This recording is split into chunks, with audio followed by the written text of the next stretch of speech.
Hi, this is Jeffrey Geisner, the founder, creator, and producer of the film In Our Memories Kitchen.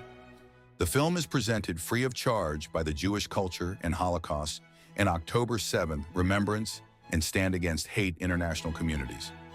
Thanks for joining us for this beautiful, dynamic two-part program of food memories and recipe stories about how concentration camp survivors lived through starvation and inhumane conditions while still demonstrating strength and resilience against the Germans. You'll witness amazing stories from survivors and the parents of second-generation survivors who proactively fought against life-or-death experiences and severe personal risk in the camps by speaking about recipes, memorializing them in writing, and experiencing food memories of their childhood. Listening and realizing how survivors overcame the most torturous crimes is a testament to their human spirit and will to live. Our featured survivor guests, those who are currently with us and those of blessed memory, are Rasheen Cantor, Bianca Steiner-Brown, Marie Koenig, Elsa Brunner, Tova Friedman, Eugene Ginter, Sammy Steigman, Jacqueline Gamach, Ruth Zimbler, Alyssa Hart, and Stephen Ferres. Recipe authors, chefs, and historians share their Holocaust food memories and recipes.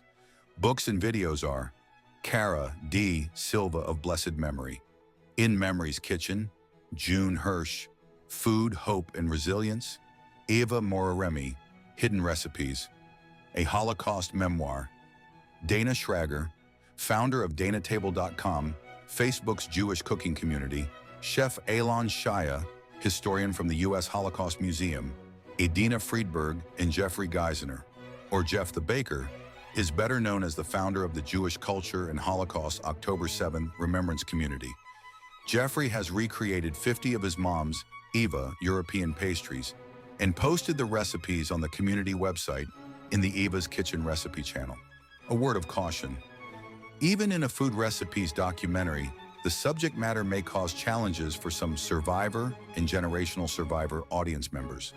The photos, video, recordings, music, pictures, and content of this film may be disturbing to some who suffer, like I do, from intergenerational survivor trauma or PTSD disorders. As a second-generation survivor, I am very cautious about selecting the content for this film. It is nothing you have not seen before. All of our on-demand films are free to all audiences. Please help us by subscribing to the YouTube channel for Jewish Culture and Holocaust on October 7th.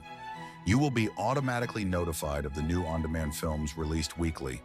Feel free to leave me a comment on how you enjoyed the film. Jeffrey Geisner, the founder, creates and produces each film. Please share this free on-demand film widely with your family and friends of all religions and in all your social media communities. We all must do our part to push back against Holocaust denial and stand against hate, and we stand with Israel. Enjoy the on-demand film In Our Memories Kitchen. My brother was 19 years old, very hungry. When he ate, he always kept his hand underneath, maybe a crumb will fall, so not to lose this food. And he didn't care for anything, just how to get some more food and share it with us, my sister, myself. Of course, once hunger became a predominant state of mind, the only thing you could think of was how to secure food, because food meant life meant survival. Whether you did this subconsciously or consciously or otherwise, there was no thought for anything else, really. There was no lofty thoughts when the stomach is empty, no matter where you are, no matter who you are. Consequently, it became, we even coined the phrase for it. We didn't steal food, we organized it. The word was organized. And we developed various methods of organizing food for ourselves. And if you're lucky enough and alive enough and imaginative enough, you could always get a little more than what the Germans dealt out to you. Bread was, of course, at a premium. So we organized the bread brigade. There were 6 of us. The bread was brought into the camp early in the morning in big vans. And they were like bricks, and they were piled on the van really high. And on top, they stuck out a little bit higher than usual. So we developed a technique where we would jump from a tree, 2 or 3 of us, right on top of the trunk, and just simply sweep the bread out on the ground. 2 or 3 of the other fellows would be coming by and pick it up immediately. We would jump off the van and disappear.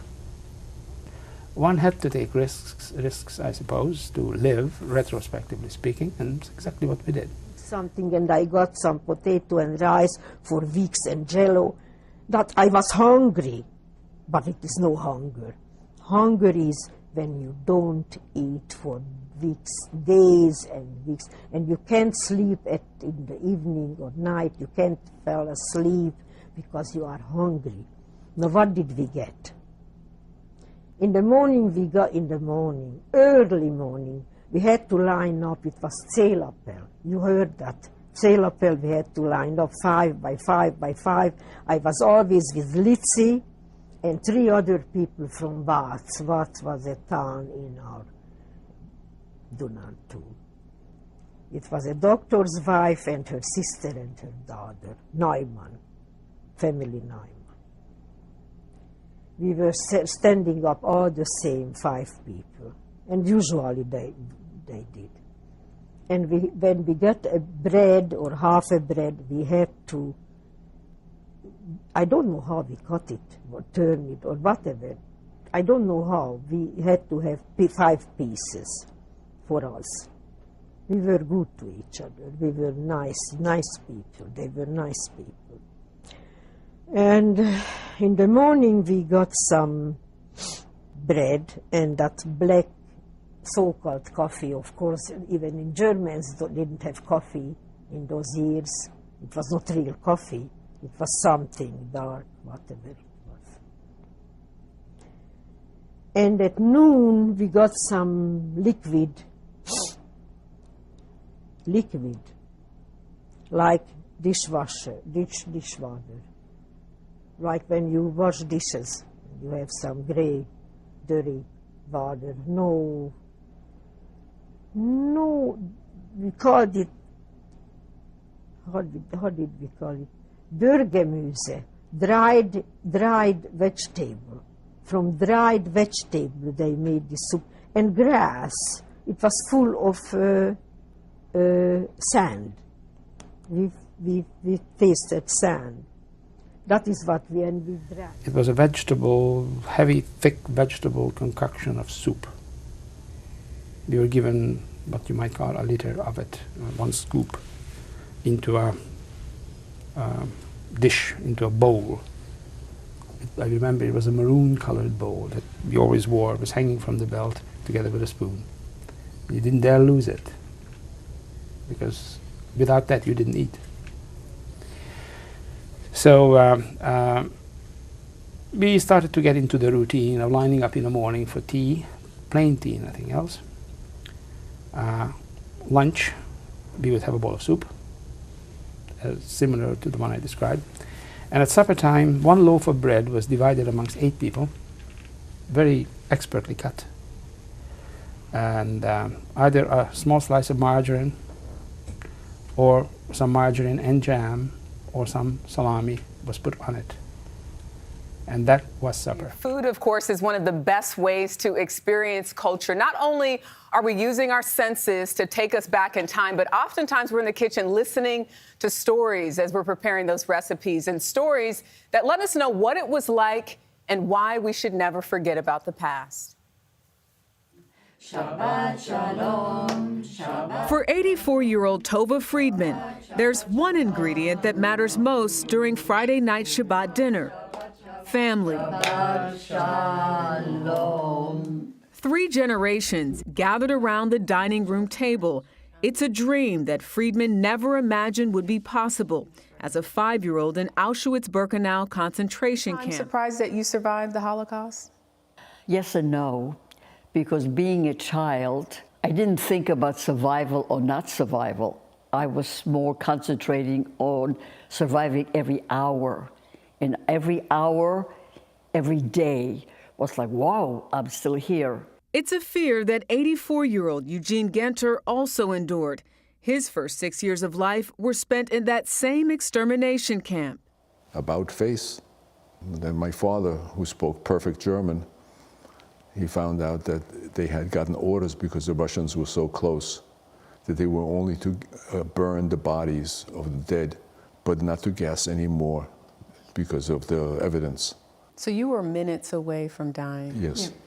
How do you remember the details so well? Because these memories are so vibrant, so vivid. I could close my eyes as a child, and if I heard the boots of the Germans, I could tell you which German it was, somebody to be feared or somebody who's safe. The sights and sounds of genocide never left them. Neither did the feeling of starvation. When people say to me, what did you think in Auschwitz? Food. I had dreams about food. Food was a constant thought, and it was connected with life or death all the time. What was the worst for me was the thirst. When I was on a transport and there was 3 days without water, that stuck with me to this day. I still have to have some water nearby. So, you know, I have to have some water because it gets to me. Do you remember your first real meal after liberation? In Auschwitz, there was this terrible smell of burning bodies permeated everywhere. But then I began to smell another smell. And I said to myself, after the liberation, what is that? She said, that's the making of bread. I still remember that. How did those experiences shape who you are today? Oh, it changed me completely. I made my life a monument, sort of what Hitler tried to kill. 4 children and grandchildren. I tried to resurrect that which Hitler wanted to destroy. After liberation in 1945, they both eventually settled in the U.S. They've been building their lives through the families they've created. Just amazing. And the traditions they're passing on to the next generation, like Jewish recipes. Their favorite dishes are featured in this new cookbook, Honey Cake and Latkes, Recipes from the Old World. Friedman and Genter met while working on the book, published by the Auschwitz-Birkenau Memorial Foundation. It includes more than 100 Holocaust survivor stories paired with family recipes. Food reminds you of your family and the love, like the cheesecake or the babka that my mother would make. You know, it brings back the memories of the love that she was transferring. Food was always so internal. Food are always... Help people understand and connect the dots to why survivors like yourselves are fearful that something like the Holocaust could happen again. I'm fearful that it can happen again because most people don't know any history. They're not aware of what happened. What do you want people to remember about the Holocaust? My story can be duplicated by 1.5 million children who were murdered. I was just lucky. I feel almost obligated to talk about them. It's like I am bringing them back from their ashes because I represent them. I had my first interview with this wonderful woman. Her name was, we lost her not long ago, so may she be a blessed memory. And Regina was my first interview. And Regina came to my home, and we sat at my dining room table, and she told me her story. And it was truly the first time that I had ever really had this kind of an interaction with a Holocaust survivor. I had heard them speak, I had gone to exhibits, but I had never had a one-to-one conversation. And I'm going to say that I'm assuming most of you have. And I'm sure that you all know it's life-changing because the stories that they share and the perspective that they have is truly so unusual. We are flustered and flummoxed with the smallest little things in our lives. And you speak to a Holocaust survivor and you hear what they've endured and how they have turned tragedy into triumph, and you realize that pretty much anything is possible. And Regina was no exception to that rule. And she told me her story, and she told me about the people she lost, and she told me about the amazing people she found. And we got through it. And you could see that when the story was finished, a smile returned to her face, her hands unclenched. And I said, Regina, now's the easy part. Share with me your signature recipe. And let me say that I do the absolute worst Eastern European accent on the planet. So my apologies to those of you whose names I am looking at and undoubtedly have these beautiful Eastern European accents. Mine sounds like the Muppet, the Swedish chef Muppet. I don't know if you remember him, but that's my accent. I'm going to do it anyway. And Regina said to me, what's a signature recipe? And I said, Regina, it's the dish you make all the time for your friends and your family. And she says, well, Mamala, that would be Kluski. And I said, okay. I get out my paper and I get out my pen, and I'm very excited to begin writing her recipe. And she says, oh, Mamala, it's so simple. You take some potatoes and you mix it with some flour, and you have Kluski. And I looked at her and I said, you know, Regina, maybe you'd have Kluski, but somehow I don't think I'm going to have Kluski. Are there eggs? She said, of course there are eggs. What do you think is going to hold it all together? And with that, I looked at her daughter, Evelyn, who was with me, and I was in a panic. And Evelyn said, don't worry, I speak Regina. And with that, she says, Mom, when you go to the supermarket and you buy the potatoes, do you buy one potato? Do you buy two potatoes? And Regina says, no, sweetheart, I buy a bag of potatoes. And she says, and Mom, when you buy the potatoes, are you able to carry the bag yourself? She looks over her shoulder like it was yesterday for me. And she says, well, last time I checked, there was nobody carrying potatoes for me. And she says, and Mom, when you make the Kluski, how many potatoes do you have left in the bag? At that point, I had known Regina for maybe 45 minutes, but I knew the answer to that question. She says, Mamala, I lived through the Holocaust. Do you think I would waste a single potato? And with that, Evelyn turned to me and she said, 5 pounds of potatoes. That is how every single recipe unfolded. I was given a recipe for half an eggshell of matzah meal. Is that a jumbo egg? Is that a medium egg? Well, I found out because I made that recipe over and over again, using a big eggshell, using a little eggshell, until I figured out what size eggshell was really the right one to convey the recipe. Now, many of you have recipes that have been handed down to you, and the cook, and I use the term loosely, but the recipe preparer, they would say to you, use a glass of oil. And I am sure that some of you know that back in the day, that glass was a Yortzeit glass. Now, those used to be these huge tumblers. Now, they're these tiny little votive candles. Well, that makes a huge difference in a recipe. So I took every single dish I was given and I made them and remade them over and over again, so that I was sure that the reader of the book would be able to replicate the recipes exactly correctly.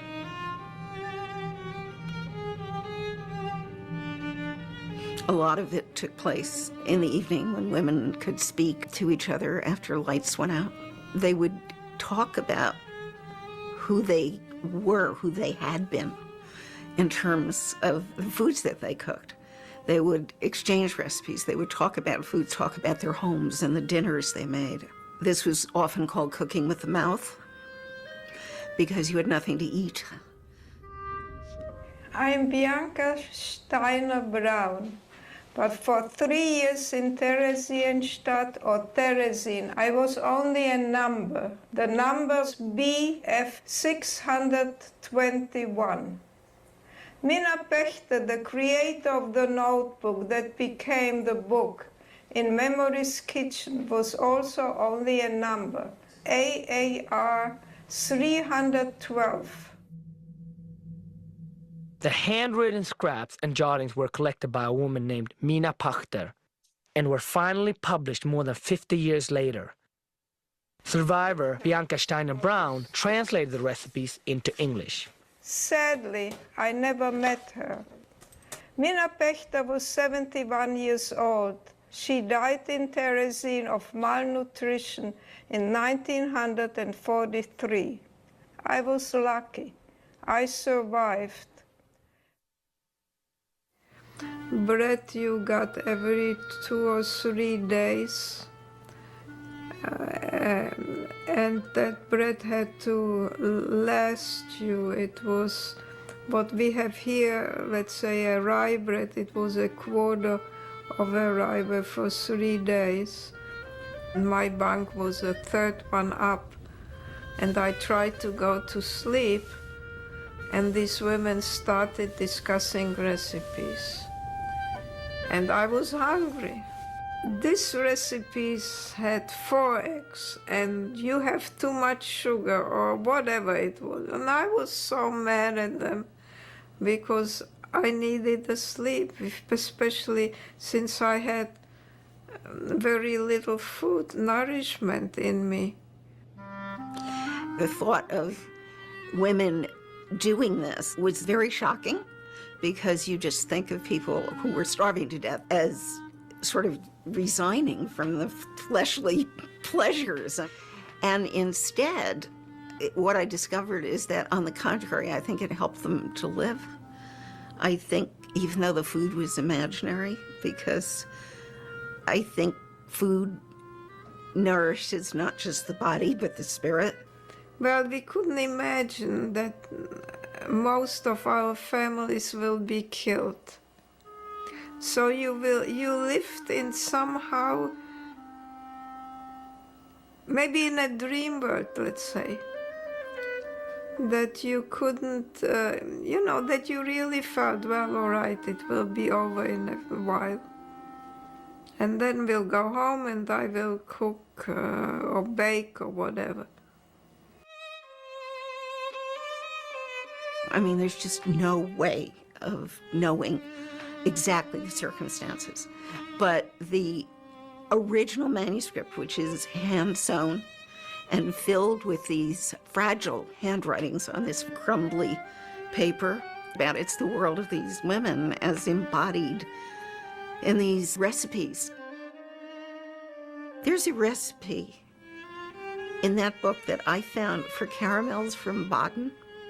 This woman would recite, the ingredients, use this, use that, everything else.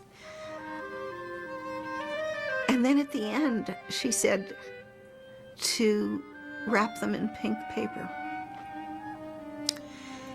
And there was something about thinking about someone in a concentration camp, carrying the fantasy of food that far, or attempting to do it exactly right. That was such an incredible thought.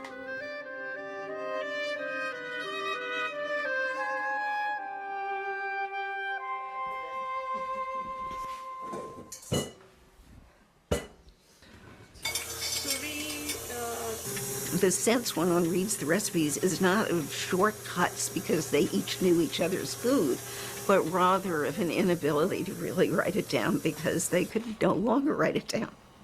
And so that you get reversed steps and you get things that aren't completed, and you get sentences that just run off into space. And of course, one also has to speculate. Someone was called for a transport in the middle of writing a recipe. You just don't know. Bianca is cooking recipes from the book to serve at an adult education program, where she will speak about her experience at Terezin. Food is a powerful identity marker.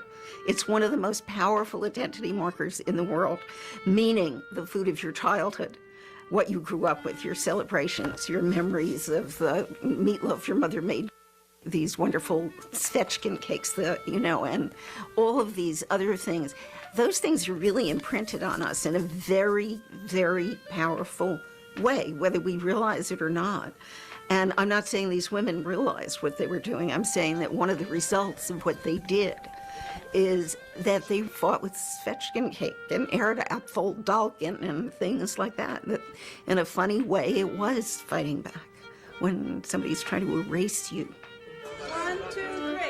I have come to feel that at some level it was being done for us. It was being done for the unseen others who might someday make these recipes again.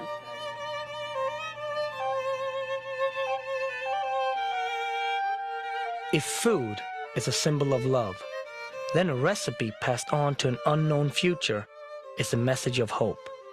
And the desire to feed others, whether it can be realized or not, becomes a powerful affirmation of life. I grew up in a kitchen that was really busy and full of people. A lot of my childhood memories are being in the kitchen with my mom or grandma. My mom would often have her sisters over, my aunts, or my sister would be in the kitchen. So there was a lot of camaraderie and life and happiness in the kitchen as everybody cooked together and collaborated on making a family holiday or family meal. Most of the holidays being Jewish holidays. And so sort of, I grew up in the kitchen. Originally, when I was in my 20s and I was trying to recreate a family recipe, even most of them were my family recipes, but even one of my best friends, when her baby was born, I came to visit her and she shared with me her secret stash of her grandma's rugula. And because she was so thankful I came to help her with her newborn. So she's like, go in my freezer. I have rugula my grandma made. And the rugula was so good. I said to her, I have to have your grandma's recipe. So she called her grandma on the phone. We get chicken scratchings of a recipe. It's really barely there. And I'm like, I can't make this. I don't know what to do. So what did I do? I turned to the 2 Jewish cookbooks that I had gotten as wedding presents. And one was by Joan Nathan, Jewish Cooking in America. And the other was by Faye Levy, Jewish International Cooking, I believe that cookbook is called. Faye has over 20 cookbooks now, and I have a few of them, and Joan has over 12, and I have quite a few of those as well. But I had to use those as my references. So I had to take my chicken scratchings and compare to other recipes to figure out, what this recipe might be saying. And then talk about how you use Excel, because I think that's really okay. Now is I make a handwritten chart, and I've done this. I guess I must have done this since way back long ago. But let's say it's kugel. Let's say it's noodle kugel. So I down one column put all the possible ingredients. And then I also put different variables of the procedure, like temperature and time and pan size, tips. And then across the top, I put every single author or website that I want to check out or compare. So they say they use this many noodles, they use this much cottage cheese, this one uses cream cheese, this one doesn't, this many eggs. And, I start comparing and I go, like Jeffrey, I know Jeffrey does the same. I go, there's an outlier here, 2 eggs. Nobody uses that few. And then, this person uses 8 eggs. I don't want to use that many. Most people don't use that many, not that many. So, then I say, well, it looks like most people use 4, some people use a little more, a little less. And then I start trying to figure out, and then I think, well, what do I want it to be? So when I developed my kugel recipe, which developed over time and is an amalgamation of a lot of people's recipes, I really like apple in my kugel. Some people put pineapple, some people put raisins. I really like cream cheese in kugel. My aunt taught me that, one of my aunts. And then as soon as I made her recipe with cream cheese in it, I like that like lusciousness that brings to the kugel. So anyway, it's a lot of research to compare recipes and start thinking of your own sensibility. Like if you're baking, if somebody doesn't put salt, just like at least a pinch or a little bit of salt in the baking, you know, more times than not, I'll add salt. I go, no, you need the salt to highlight all the flavors, counterbalance the sweet. If they don't put vanilla in the recipe, oftentimes I will add vanilla. So it's adding your own likes from your own experience, as well as, you know, comparing You make the what. same recipe twice? Yes, I could definitely make I try to figure out, you know, based on this method, what are the likely ingredients and proportions, but it doesn't always come out right the first time. I No, have to say it. once you find it working, do you repeat it and you keep If it? I love it, yes, if I love it, I definitely make it again. You know, it could be. Can I tell you that I never repeat the same recipe, even if I love it? Yes, but then you go, well, this time I'll add in Heath bar or something. So isn't it sort of the same, No, but it's the with same, a but twist? it's not the same. It's not the same. For Passover, I did something unusual, closer for Passover noodles, but with dark chocolate and Nutella and marshmallows. So it was like this rocky road. Rocky road. It didn't really work with my diabetes, but it was so good. But did you have like cottage cheese or cream cheese in it? Was it a kugel like that? All that stuff, and then I added in the chocolate, the Nutella, and the Jif. It must have been good, right? It must have been really good. It must have been simple. How could it be bad? But that's genius, Jeffrey, and someone's going to want to copy that. But they are called Linzer cookies. Any good Thanksgiving meal ends with dessert. They are named after a town in Austria. These tart jam-filled cookies and the luxurious gerbeau slices frequently grace Eva Morami's table. And my mother made it very well, very nice. And it also has layers of walnuts and layers of jam and then a chocolate on the top. Just like how her mother Itza used to make it. Her name is Ethel Jambor. Reading off family recipe cards. And she gave a recipe to my mom called Magdona. But these cards aren't any old heirloom. First she was in Auschwitz, where they only talked about food because they were starving and people were dying around them. And after a few weeks in Auschwitz, they were put on trains, she and her younger sister, with many other women, and taken to Germany, to a sub-camp of Buchenwald called Hessisch-Lichtenau, where they worked in the ammunition factory. It's called the Regal Mine 43. Because the woman didn't have access to stationery at the factory. Given to her by Mrs. Gersh. Eva says Itza collected ammunition packing slips and found a pencil on the ground. She pilfered these papers, and in the evenings would write recipes that women shared among each other because they were hungry. They talked about food all the time. One side, an identifier for German-made bombs that killed thousands. And on the other side, my mother wrote a recipe, fig and nut slices, given to her by a Hungarian lady, Mariska. At the end of it all, the cards ended up in the hundreds, a way of survival. A way of reminding themselves that one day, when they're free, they'll eat again. These women try to, in the most inhuman conditions, they try to remain dignified, civilized, and hopeful. And this was my mother's way of indirectly resisting the Nazis.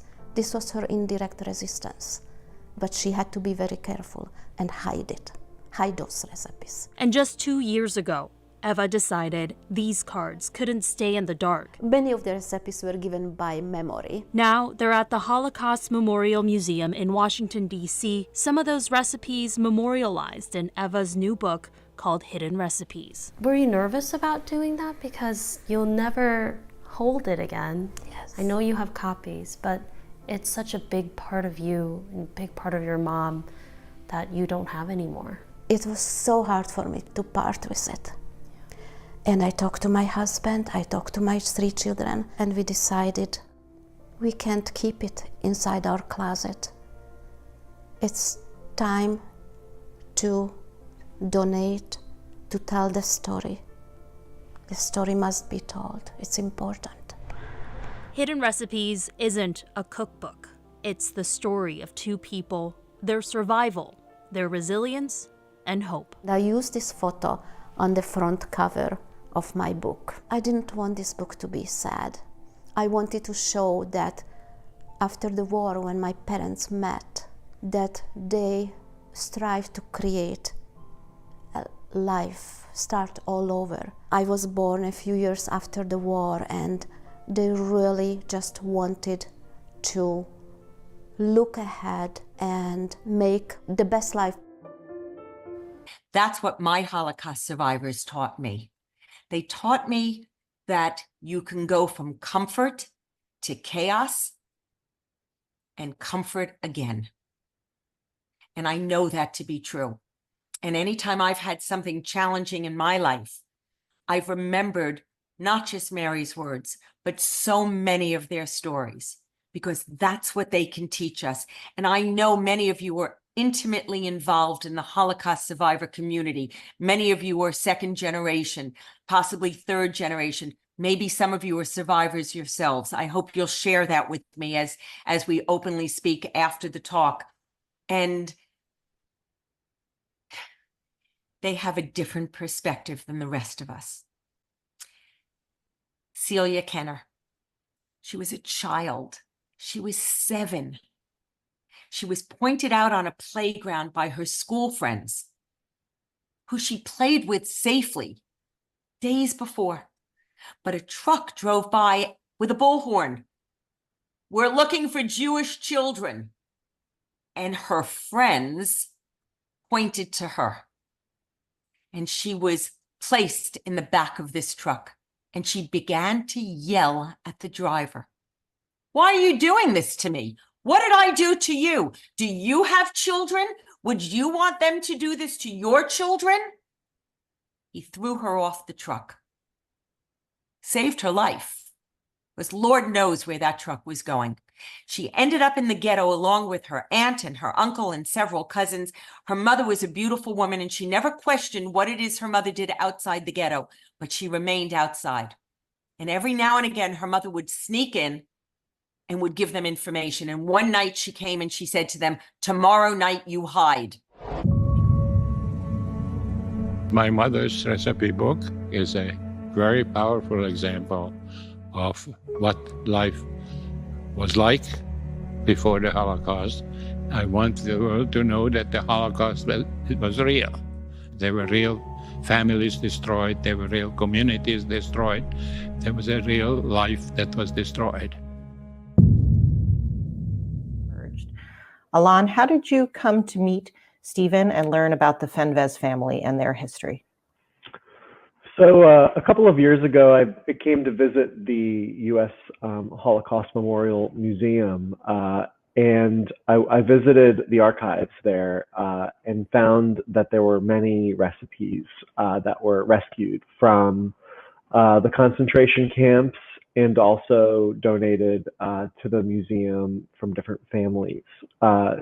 Many years ago, about a decade ago, I was in Israel and was on a culinary tour and able to see recipes that were written on the back of bomb receipts, that were written on the back of scrap paper, pieces of cloth that were all written in the camps. And I was so moved by that. I really was wondering what food meant to people during that horrific time, and how food played a role in people's survival or people's mental state, how they survived mentally and also physically. And so when I was telling a friend in New Orleans about this experience and how I wanted to learn more about these recipes, she recommended that we go and see what the U.S. Holocaust Memorial Museum in D.C.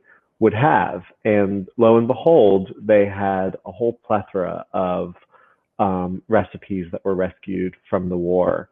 After looking through many of them and really not being able to read any of them because they were all in Hungarian or Polish or Russian, I came across this cookbook, the Fenves Family Cookbook, and was informed that Stephen Fenves, who donated the book to the museum, lived close by and regularly volunteered at the museum. And I was that really hit me as an opportunity to reach out to Stephen and get firsthand knowledge of his memories and his experiences with food. And through this book, maybe if I was really lucky, be able to cook a few of these recipes and taste the food. And so Stephen and I began talking, and he has now been translating the recipes for me. And I've been cooking the food at my house and kind of working through deciphering the recipes, because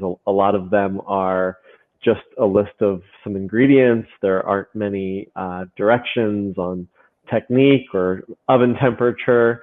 And so I've been working through the recipes and sending Stephen the food to taste, and he's been sending me back his critiques, and I've been making adjustments. So it's been an amazing friendship and journey that we've been on over the last year on developing these recipes out. A really, really special joint venture. And Stephen, as you know, most survivors, very few, would have items like a family recipe book or even not in monetary value. Here you are on the sofa that she rescued, the love seat. But that the handwritten recipe book, the artwork from your mother's hand, it's hard for me to imagine the emotion that you must have felt upon seeing this. This recipe that you see is also my mother's work. It was designed by her uncle, a very well-known architect, but it was hand-stitched the cover was hand-stitched by my mother and my grandmother. You can still see it prominently displayed in the Subotica City Museum. Incredible. I've talked to you many times, and I never knew that your mother actually designed and created this. She was clearly a very, very talented artist.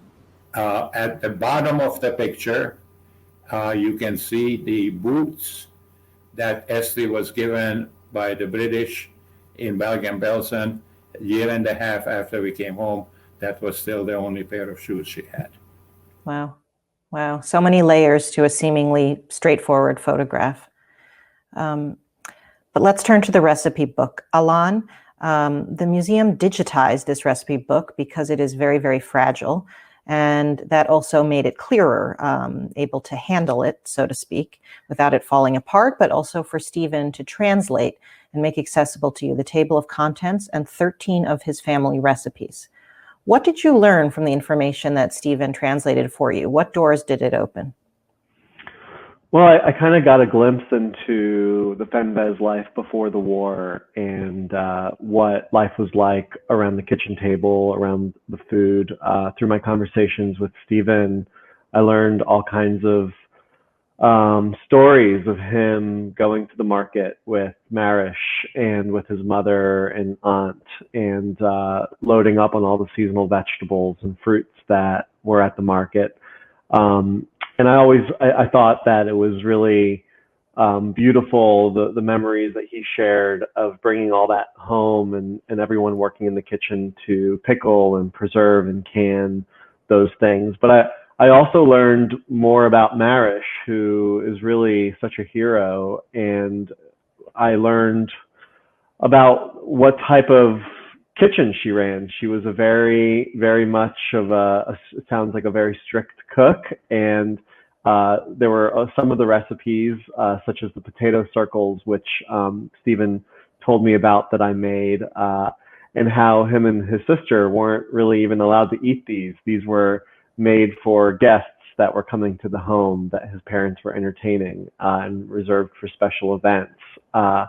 Stephen told me about one of his favorite recipes as a kid, this roasted turkey in which the turkey meat was pulled off the bone and ground up and then packed back onto the turkey bones and then baked. And Stephen recalled kind of getting through all of that ground turkey meat to the meat that was sticking to the bones, and how that was him and his sister's favorite part of the turkey. I learned about, even though food was so important to the Fenves family, that they had this big cookbook, it was really amazing to me to learn that it was one of the few things that Marish saved when she had a chance to enter the apartment. And it reminded me how important, food plays, what an important role it plays in people's lives. And through learning the recipes, and talking with Stephen about them, it was really nice to get a glimpse into the positive family moments that were so plentiful and so special prior to the occupation. And Alon, you have really been living with these recipes for many months now, creating them, iterating them. Stephen, how have you told him when he's gotten things wrong, if he's gotten them right? Well, we haven't tasted today's fare yet, but certainly what we have tasted before were really terrific. The ground turkey was great. The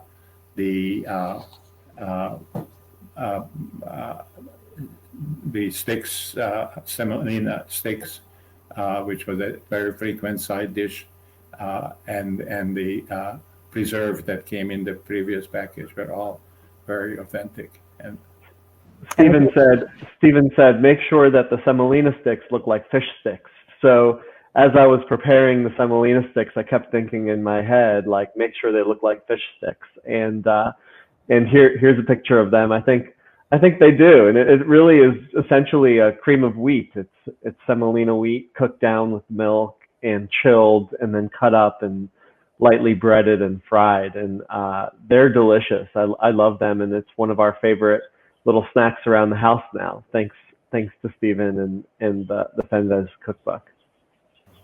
And Alon, you've been so generous. You've prepared these foods in New Orleans, packed them in dry ice, sent them to Stephen, even to me, as a totally unexpected bonus for us to heat up or fry and taste here in the Washington area.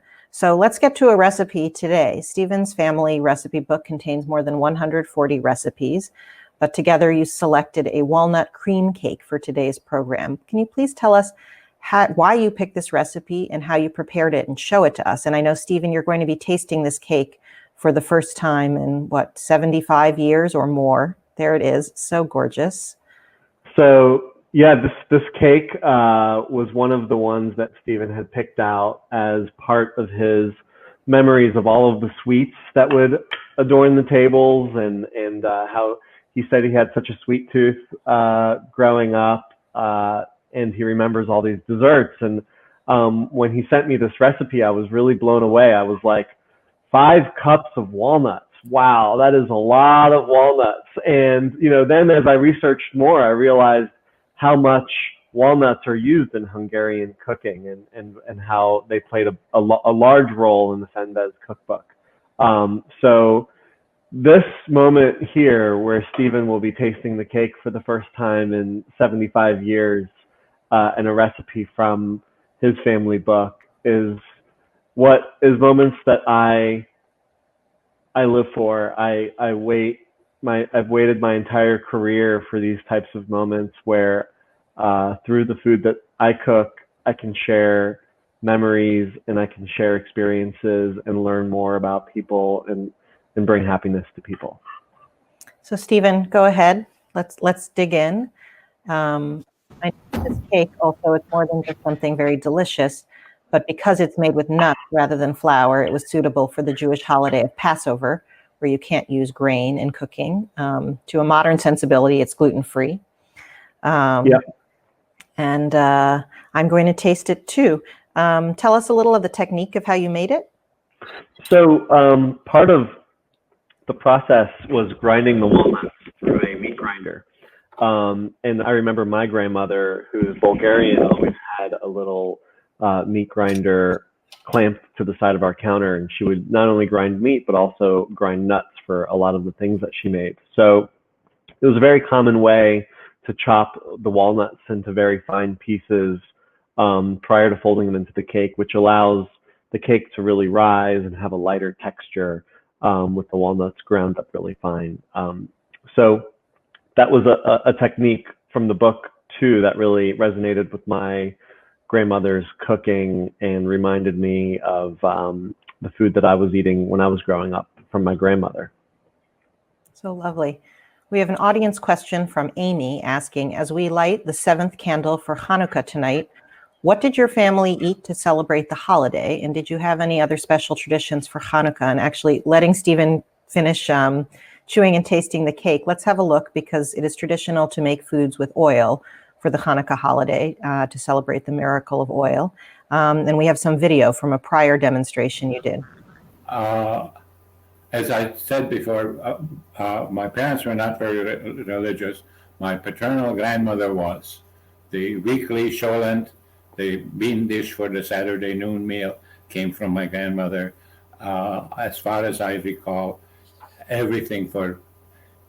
most everything for Passover and almost everything for Hanukkah came from grandmother, not from Mauritius Kitchen. So it was really a family thing. Yeah. Let's have a look. Let's have a look at this video. Some of the foods you were talking about earlier, the semolina sticks being fried up. Stephen, what did it feel like when Alon brought to life, literally, these foods that you hadn't seen or tasted, the cake, the semolina sticks, the potato circles, in over 75 years? What did that mean to you?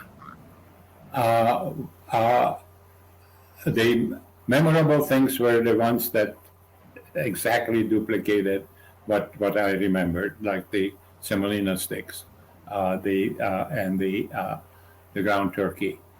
The sweets, I probably remember them more closely because I must have had a very sweet tooth as a child.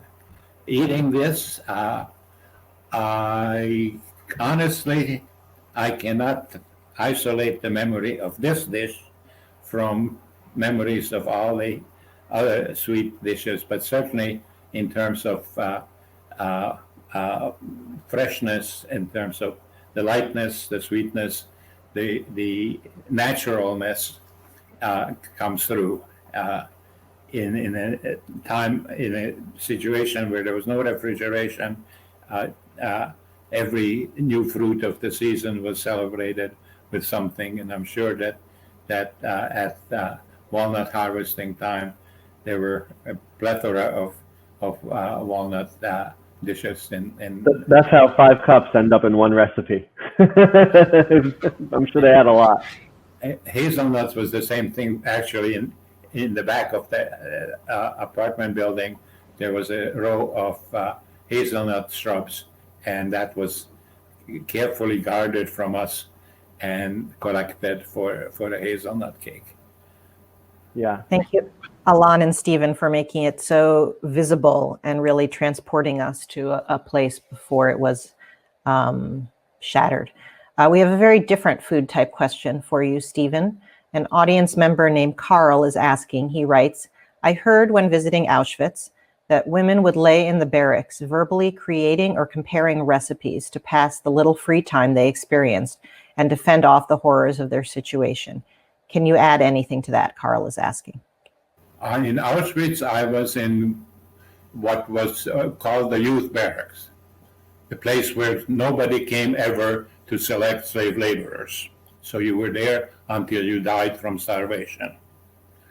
The universal pastime was getting together in groups and talking about foods that you had eaten, and particularly making up stories of the meals you were going to order when you got out of there.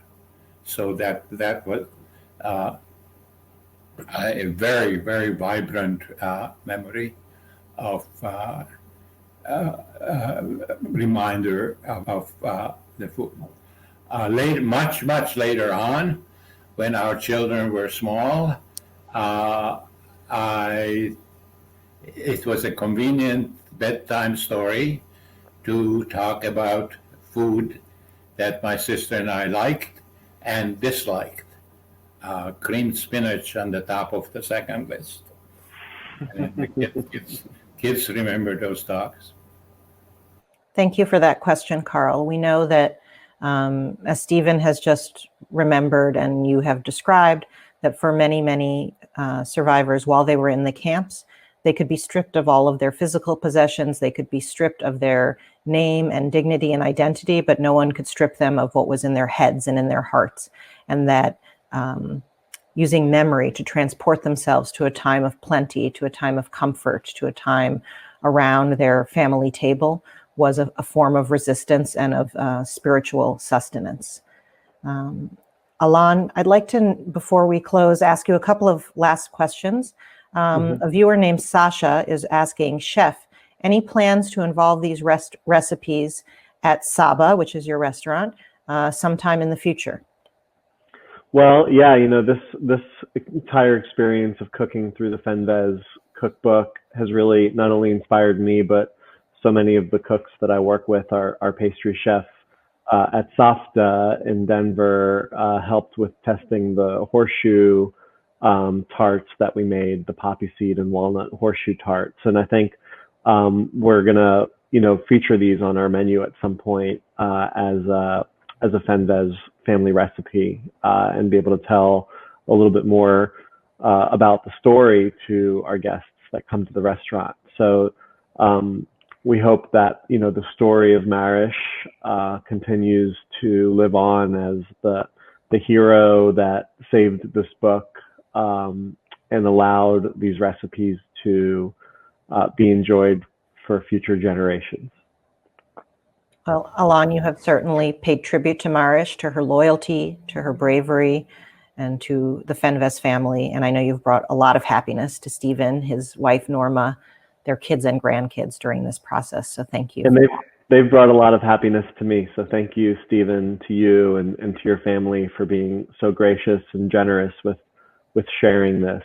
It has been a monumental experience for me and so emotional to get a glimpse into your life through food. And I want to thank you, Alon, for your interest and persistence in reviving these recipes and reviving these memories.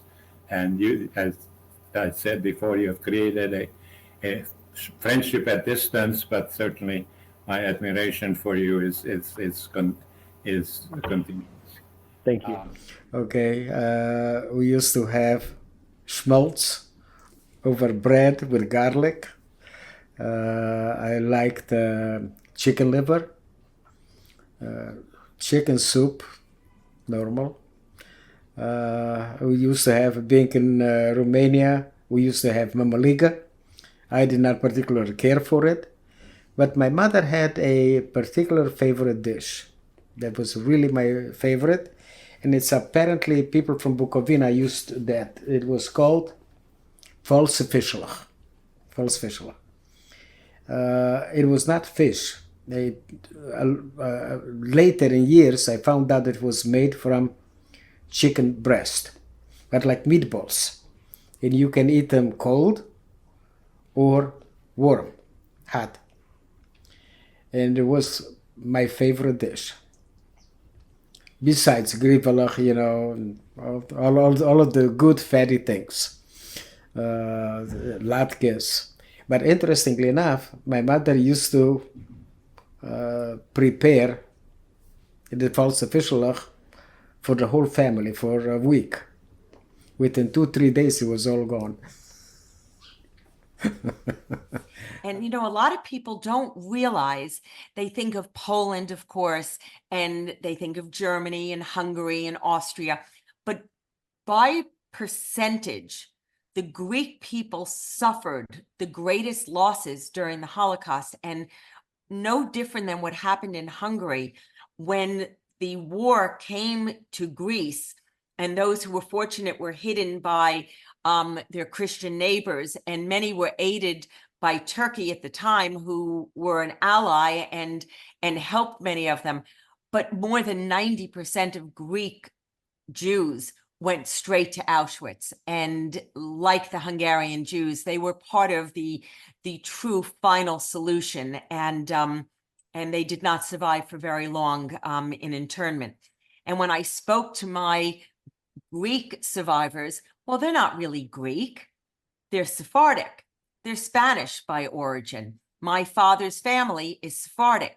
My grandfather's family came from Spain. They were exiled and they settled in the Isle of Rhodes. And so many of the recipes that I got from my Greek survivors represent these wonderful Sephardic traditions.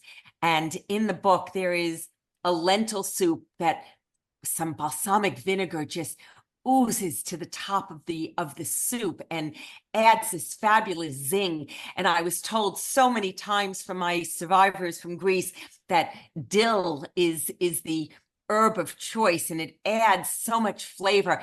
And if you could bottle the essence of lemon zest and olive oil, it would take you to the Sephardic community, because those are the ingredients that really speak to their cuisine. And so the book represents so many different aspects of what I will call Jewish food, because it represents food from Latin America, from South America, from South Africa. And Faith, thank you, because I'm going to say food is the language of our soul. It is what feeds us. And so I appreciate that it's resonating with you on that level, because this is what our culture celebrates. It is the ability for Jewish people, even in times like what we are experiencing right now, to turn to the more traditional aspects, not necessarily the spiritual aspects and the religious aspects, but I'm finding that it's these communal aspects that bring us together as a community, especially during these challenging times, that help us heal.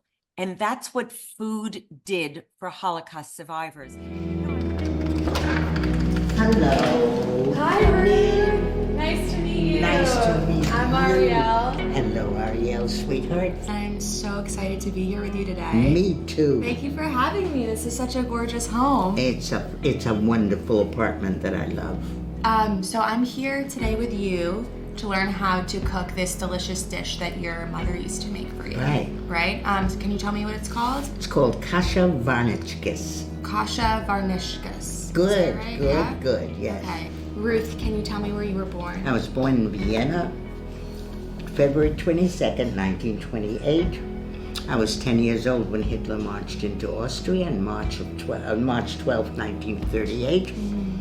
And my brother was then 6 years old. And we were in Vienna until the end of 1938, December of 1938, when we were on the first Kindertransport to Holland, and the rest of the kids were on our train went to England. And I was in Holland, in The Hague, for 6 weeks in a converted school. Okay, so let's get to it. Are you hungry? Am I hungry right now? No, not really, but I can always eat. Okay, me too. I'm Good. hungry. Let's go. Good. Yeah? Okay. Okay.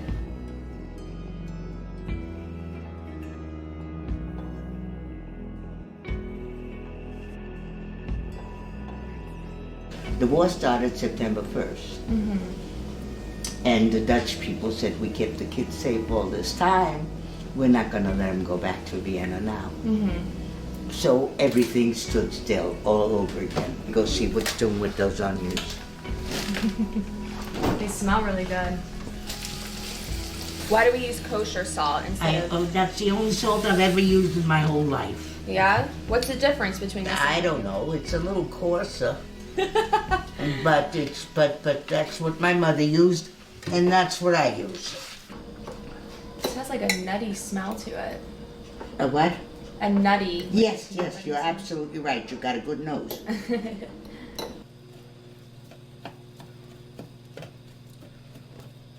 Let's get the schmaltz. Ooh, sushi. Mine. What does your doctor say? Who asks? About schmaltz. I don't ask. No? No. But you know what? I saw 2 doctors in the last 3 weeks, and they were both happy with me, so more schmaltz. What more can I ask? And you know, schmaltz, it's just for the taste, because it's different. Yeah, well, there's no sugar. No. No fiber, but 13 grams of fat in 1 tablespoon. Right, exactly. I just used 3. Great.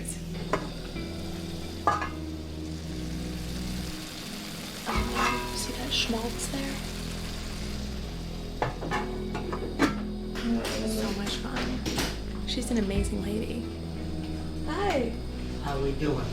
Good. I was holding down the fort. We came to the United States October 26th, 1939. In the meantime, we'd had a big storm in the English Channel, and I thought I was going to die. So I wrote a letter to my parents saying goodbye. But I didn't need it, thank goodness, because I'm still here. There we are. I think we're done. Voila. So what we'll do is eat it, right? Ready to eat. Thank you. So B'tei Avon, which in Hebrew means healthy appetite. Okay. Or This is good my appetite. first time trying this. I hope it's good. You never know. Good. Great. But I remember the Passover with the cleaning of the house and the changing of the dishes, and especially my mother making a sponge cake every day with 12 eggs and whipping the whites with a wire whisk. And when the cake was in the oven, we had to tiptoe so that it wouldn't fall. And then we managed to eat it all so that she would make another one. And so the next day, so every day of Passover, we had a sponge cake. Tell our story. She never saw any of them again. And her mother came the next morning, put her under a cloak, ushered her out of the ghetto, and took her to a farmhouse where she had found a woman who would take care of her. And Celia was in the back of this woman's home in a windowless room. She was safe, and she was there for well over a year, closer to 2, at which point a neighbor was hung for having hidden a Jewish child. And the mother of this family said to Celia, I cannot risk the life of my family. I need to move you. And her husband suggested an orphanage, and that's what she was about to do. She says, I can't bring myself to that because I don't know it could be safe. So instead, she took her to the barn, and she said to her, I will bring food for the animals every 3rd day. Do the best you can to survive. She says, and there is some rumbling on the top. I don't know what that is, but I hope you'll be safe. And Celia went into that barn, and she climbed up those stairs, and she got to the rafters, and up in the corner was a woman cowering, shivering. It was her mother. She had been there for 9 months, unbeknownst to the woman in the house, and she was dying. And every 3 days, Celia went down the steps, got the feed for the animals, and she and her mother ate that until they were liberated. And the 2 of them together walked out of that barn. And they were reunited with her father. And she lived a wonderful life. Of course, we always had challah on Shabbos. And my mother would always have chicken soup on Friday night, which I loved. I was a good eater. I really enjoyed almost anything that was ever served me. But I would look forward to to soup especially. And I'm thinking now in terms as a kid in school. And I often would ask my mother right after breakfast before I left for school, Mom, what are we going to have for dinner tonight? You know, that kind of thing. And think about it during the day.